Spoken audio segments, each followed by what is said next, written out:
ഇന്ന് നമ്മൾ 4 മണി ചായയുടെ ഒക്കെ കൂടെ കഴിക്കാൻ വേണ്ടിയിട്ട് എളുപ്പത്തിൽ വീട്ടിലുള്ള കാര്യങ്ങളൊക്കെ വെച്ചിട്ട് ചെയ്യാൻ പറ്റുന്ന ഒരു സിമ്പിൾ റവ റോളാണ് റെഡിയാക്കുന്നത്. അപ്പോൾ എങ്ങനെയാണെന്നുള്ളത് നോക്കാം. അപ്പോൾ ഈ ഒരു സ്നാക്സ് ഉണ്ടാക്കാനായിട്ട് ആദ്യം ഇതിലേക്കുള്ള കുറച്ച് തേങ്ങ ഒന്ന് ചൂടാക്കി എടുക്കാനായിട്ട് ഒരു ടേബിൾ സ്പൂൺ നെയ്യ് ഒന്ന് ചൂടാക്കി എടുക്കുക. അതിലേക്കൊരു 1 കപ്പ് തേങ്ങ ചിരവിയത് ഇട്ട് കൊടുക്കാം. തേങ്ങ ചെറുതായിട്ടൊന്ന് ചൂടാക്കി എടുത്താൽ മതി. ഒരുപാട് നേരം വറുത്ത് ഡ്രൈ ആക്കി എടുക്കേണ്ട ആവശ്യമില്ല. നമ്മൾ സാധാരണ ഉന്നക്കായ്ക്കൊക്കെ ചെയ്യുന്നത് പോലെ കുറച്ചൊന്ന് കുഴഞ്ഞിരിക്കുന്ന അത് തന്നെയായിരിക്കും കേട്ടോ ടേസ്റ്റ് ഉണ്ടാവുക. ഒരു 1/4 ടീസ്പൂൺ ഏലക്കപ്പൊടിയും ഈ സമയത്ത് ഇട്ട് കൊടുക്കാം.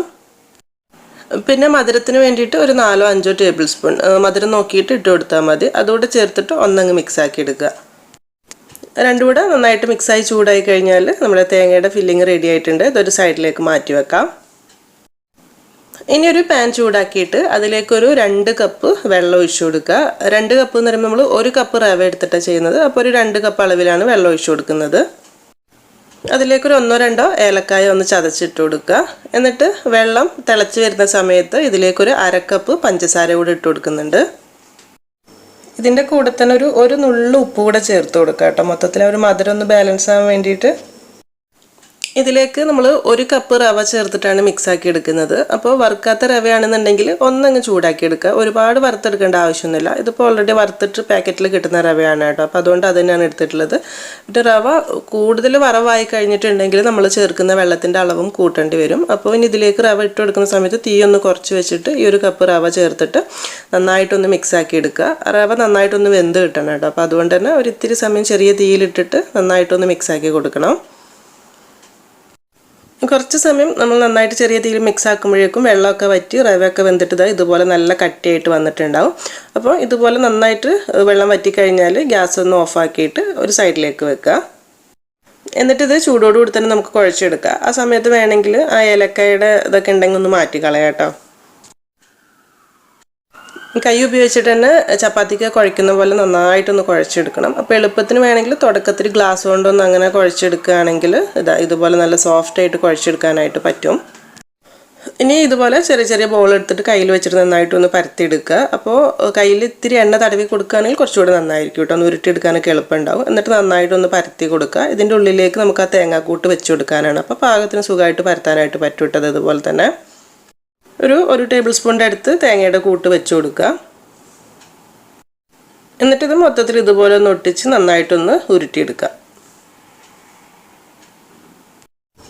തേങ്ങ കുറച്ച് കൂടുതൽ ഉള്ളിൽ വെച്ചിട്ട് ഇങ്ങനെ റോൾ ചെയ്യാൻ പറ്റുകയാണെങ്കിൽ നന്നായിരിക്കും കേട്ടോ. കഴിക്കുന്ന സമയത്ത് നല്ല ടേസ്റ്റ് ഉണ്ടാവും.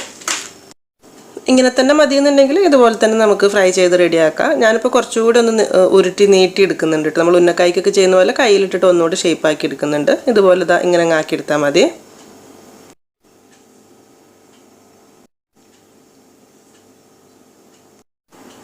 എന്നിട്ട് ഇത് കുറച്ച് ബ്രെഡ് ക്രംസ് എടുത്ത് വെക്കുക. അതിൽ ഇതുപോലെ നന്നായിട്ടൊന്ന് റോൾ ചെയ്തെടുക്കുക. ബ്രെഡ് ക്രംസ് മൊത്തത്തിൽ അതിൽ പിടിക്കുന്ന രീതിയിൽ.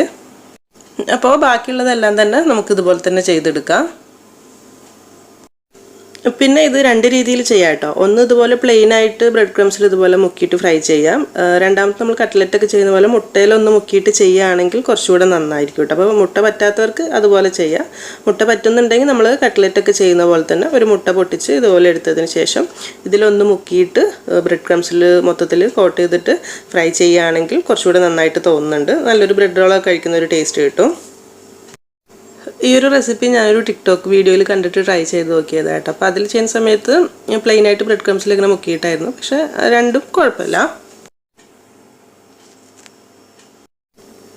അപ്പോൾ നമ്മൾ ഈ 1 കപ്പ് അളവിൽ ഉണ്ടാക്കുന്ന സമയത്ത് ഏകദേശം ഒരു 15-16 ഈ ഒരു വലുപ്പത്തിൽ ഉണ്ടാക്കാൻ പറ്റും. അപ്പോൾ നിങ്ങൾക്ക് കുറച്ച് മതി എന്നുണ്ടെങ്കിൽ ഇതിൻ്റെ ഒരു പകുതി അളവെടുത്തിട്ട് ചെയ്താൽ മതി. ഇനിയിപ്പോൾ ഒന്നുമില്ല, ആ പാകത്തിനുള്ള ഓയിൽ ചൂടാക്കി എടുത്തിട്ട് സാധാരണ നമ്മൾ ബ്രെഡ് റോളൊക്കെ ഫ്രൈ ചെയ്തെടുക്കുന്ന പോലെ തന്നെ തിരിച്ചു മറിച്ചിട്ടിട്ടൊന്ന് ഫ്രൈ ചെയ്തെടുക്കുക. ഇത് നമ്മൾ ബ്രെഡിൽ മാത്രം മുക്കിയിട്ടുള്ളതാണ് കേട്ടോ. മുട്ടയില്ലാതെ ബ്രെഡ് മാത്രം മുക്കിയതാണ്. അതുകൊണ്ടാണ് ഈ ഒരു കളറിൽ വന്നിട്ടുള്ളത്. പിന്നെ ഒരുപാട് സമയമൊന്നും വേണ്ട ഫ്രൈ ചെയ്യാനായിട്ട്. കാരണം റവ ആദ്യമേ നന്നായിട്ട് വെന്തിട്ടുള്ളതാണല്ലോ. 2 ഭാഗവും പാകത്തിന് ഫ്രൈ ആവുന്ന സമയത്ത് എണ്ണയിൽ നിന്ന് മാറ്റിയെടുക്കാം. പിന്നെ ഇത് നമ്മൾ മുട്ടയിൽ മുക്കിയിട്ട് ബ്രെഡ് ക്രംസിൽ മുക്കിയെടുത്തിട്ടുള്ളതാണ്. ഇത് ശരിക്കും 2 ഭാഗവും ഫ്രൈ ആയി വരുന്ന സമയത്ത് ശരിക്കും ഒരു ബ്രെഡ് റോൾ പോലെ തന്നെ കിട്ടിക്കോളും. അതുപോലെ തന്നെ തിരിച്ചു മറിച്ചിട്ടിട്ട് ഫ്രൈ ആക്കി എടുക്കുക.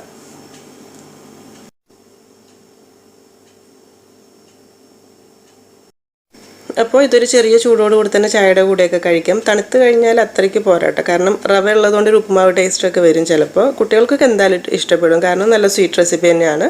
ഒരുപാട് ആളുകളൊക്കെ ചെയ്ത് നോക്കിയിട്ടുണ്ടാവും. എന്നാലും ചെയ്യാത്തവരുണ്ടെങ്കിൽ ഫീഡ്ബാക്കൊക്കെ അറിയിക്കുക. അപ്പോൾ എന്തായാലും നല്ല റെസിപ്പി ആയിട്ട് പുതിയ വീഡിയോയിൽ കാണാം കേട്ടോ. താങ്ക്